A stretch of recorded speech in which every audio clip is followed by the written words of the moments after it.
రాజకీయాలు మాట్లాడదాం. నేను చెప్తా ఉన్నాను బ్రహ్మారెడ్డికి, నీకు సంబంధించిన వాళ్ళందరికీ కూడా రాజకీయాలు మాట్లాడదాం. నీకు చేతనైతే మీ అమ్మ ఎమ్మెల్యే ఉన్న 5 సంవత్సరాల్లో నువ్వేం సంక్షేమం చేశావు? ఏ పేదవానికైనా ఒక పదవి ఇచ్చావా? ఏ ఎస్సీ ఎస్టీ బీసీ మైనారిటీ సంబంధించి ఒక వర్గానికి కూడా ఒక రాజకీయంగా పదవి ఇచ్చావా? ఒక పని చేసావా?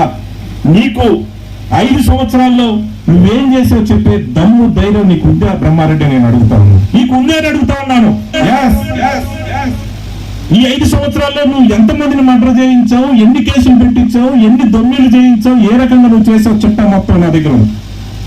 కానీ ఈ 3 సంవత్సరాల్లో నేను చేసిన అభివృద్ధి, నేను చేసిన సంక్షేమ కార్యక్రమాలు, నేను చేసిన అభివృద్ధి కార్యక్రమాలు గణాంకాలతో చెప్పే ధైర్యం నాకుంది. నేను చెప్తాను, మీరు అధికారం అడ్డం పెట్టుకొని మీ తెలుగుదేశం పార్టీకి సంబంధించి మీరు అధికారాలు ఉన్నప్పుడు అక్రమంగా మా మీద కేసులు పెట్టి మమ్మల్ని ఇబ్బంది పెడితే మా కార్యకర్తల మీదకి వచ్చినప్పుడు మేము చేతులు కొడుకొని ఉండాలని అడుగుతా ఉన్నాను.